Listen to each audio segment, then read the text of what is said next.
Welcome to 3 Count Commentaries. This is your host, MagMongoSlade. Today, we're going to talk about GCW pro wrestler Effie and his provocative hot take about just because you were on TV doesn't mean you were draw. Now, Effie, pro wrestler who wrestles primarily in GCW, has a podcast called Weekend at Effie's. And on this podcast, he decided he was going to get kind of salty about, what a professional wrestler said after he was fired from WWE last week. So we're going to play the audio of what he said so you can hear it from his own mouth. And then we're going to discuss it. So let's go right into it. These XTV. Y'all don't get tired of overpaying these XTV guys to not draw any fans on your shows? Triple question mark? One thing I'm seeing, and especially, I'm very sorry for everyone that was released from WWE recently. There were about 10 releases, maybe more, last week. And one of them who was released, who has never done anything interesting and has been there for probably 6 years, tweeted, "You promoters better be ready to back the Brinks truck up."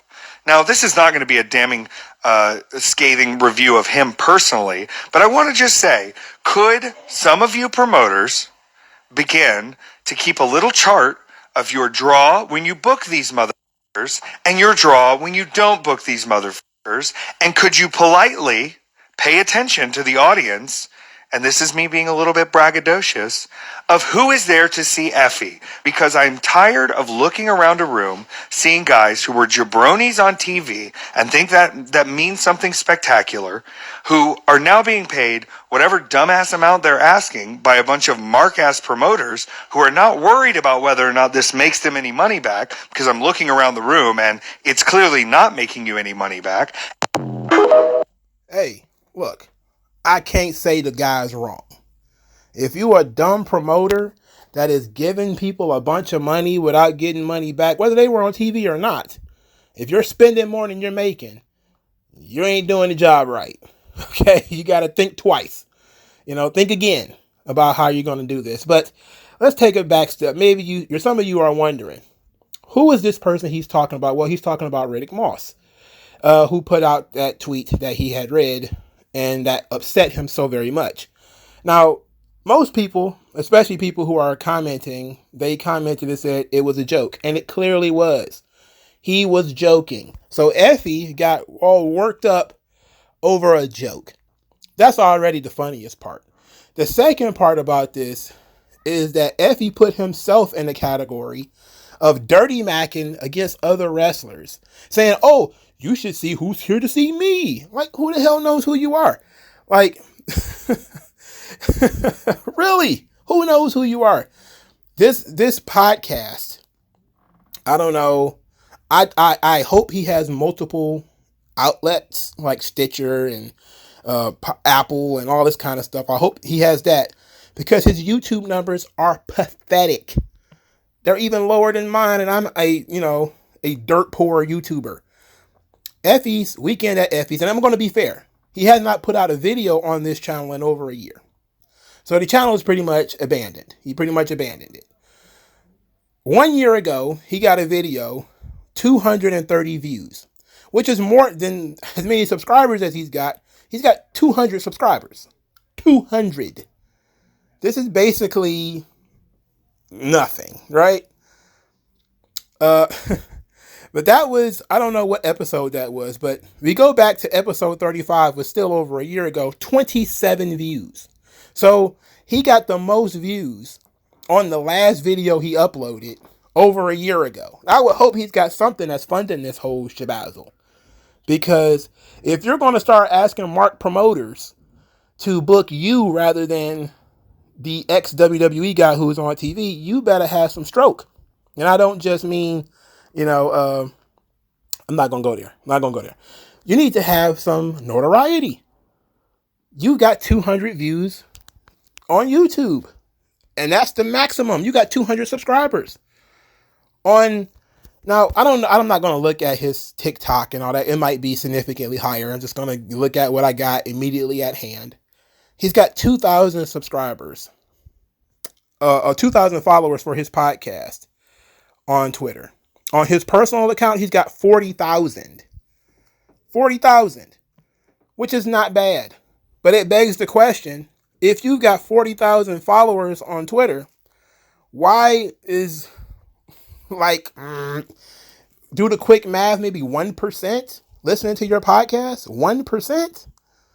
How come none of those people translated over to your YouTube channel? I got more subscribers on YouTube than I got followers on Twitter. I mean, it is what it is. I know people do differently. Maybe he's a bigger deal on Instagram. Maybe he's a big deal on TikTok. Maybe he has Apple TV and Stitcher and all that kind of stuff that makes the podcast way more money. But I'm looking at this thing and I'm saying, if you're going dirty Mac on people who are on TV for several years, you should have some notoriety yourself. You know, don't book them, book me instead. I mean, who are you? Why should they? And then the next bit is even funnier to me, is that I rarely see this guy anywhere outside of the GCW shows and the openly homosexual wrestling products that that are occasionally put out. I don't see this guy anywhere. There's 100 wrestling shows running. You would think the way he's talking that he would be in high demand. He's not in high. For starters, if he was in high demand, he would be on TV. He's not. Now we can take WWE off the table. WWE will go and find somebody who barely has any interest in being a wrestler and putting them on TV. We get that. So somebody like Riddick Moss didn't work from the bottom and then make their way to TV. We get that. At the same time, though, you have AEW. They exist. You have Impact. He has been around long enough to have made ROH TV. This guy isn't even a jabroni on television. If they don't care about Riddick Moss, who they've seen on TV before, why should they give a shit about you? Where's your notoriety? Your notoriety is that you're an openly gay pro wrestler, which is not even a big deal anymore because there's so many of you now. But if a promoter can put former WWE superstar as seen on Monday Night Raw or whatever, people might actually be interested in that. Even if they don't know in particular who the guy is, other people might know. Because it's not about the promoter drawing the promoter to the show. It's about the promoter wanting to draw fans. And we don't know who the fans know. We can only guess who the fans know. Now, in the milieu of this comment section was a lot of conversation about certain WWE guys who, when they were released, they couldn't find anywhere to work. Guys like Jackson Riker, guys like Braun Strowman, etc. And then they forgot almost completely that a lot of that stuff was political. You know, a lot of reasons why guys like Braun Strowman couldn't find a job, it was partially because he had dissed the indies before he had gotten released. Secondly, is because a lot of the political stuff, people don't want the political backlash of being rubbing elbows with Trump supporters and all that other garbage. It ain't got nothing to do with their ability to draw money. All right. There are other elements, and this is where Effie falls in, where most people will book Effie just to prove that they don't dislike gay wrestlers. Because I don't see any reason why he would be booked any other way. I mean, he's sort of mid as a wrestler. You know? His claim to fame is being in an intergender tag team. I mean, it is what it is. Look, we're in a weird space where I don't think that he's lying. He's not wrong. What he's saying is 100% correct. If you are a mark promoter and you're overpaying for some guy just because he was on WWE TV, you're an idiot.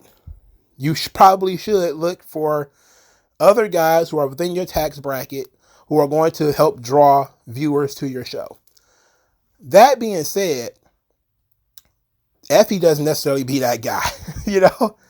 Because if that were the case, you would think GCW would have grown by now. Because that's where he primarily works, and that's not the case. You would have seen Effie on other wrestling products by now. Somebody would have backed up the Brinks truck to give him money so that he could be on TV. And as of time of recording, that hasn't happened yet. Why? Why hasn't that happened? Because he doesn't want to? Why would he not want to? You would think he would rather take bumps for, I don't know, a couple $100 and then have to sell t-shirts while standing there all sweaty versus having a nice car, nice house, spot on television, all this kind of stuff. Even if he didn't want to sign to like WWE, you would think that he wouldn't take a nice, recurring role on Ring of Honor, a nice recurring role on Impact. There has to be a reason why this guy ain't making it. And since being gay is the thing that's in, you would think he would be one of the top gay pro wrestlers in the country, and they would pick him up and use him. Yet they don't. So maybe he should worry about building himself rather than attacking somebody else. Instead of criticizing promoters who throw money at talent who are trying to say, hey, maybe this guy will draw a viewer, versus, I know Effie's not. I know Effie ain't drawing shit. He can't even get his 40,000 followers on Twitter to listen to him talk on his podcast. He can't even get that part together. So how is he going to be able to get people off their couch and into whatever wrestling show? I don't know. Good question, But I thought this was a very interesting topic because he's not wrong. He's just the right message, wrong messenger. And I only take personal shots at him because he's taking personal shots at other people. Because he's dirty macking. He's backstabbing. He's trying to say, don't give money to them, give money to me. How about you handle your business and let that guy handle his? The promoters will make the mistake. They'll learn. You, if you're doing well, it won't matter to you anyway, will it? If your docket is full, if your schedule is full, then how do you give a fuck whether Riddick Moss got the bag or not? It's because you're not getting the bag. That's why you care. Anyway, thank you all for your time. Like, share, subscribe. I'll talk to you guys later. Peace. MagMongoSlade. Best house I ever drew, Daddy.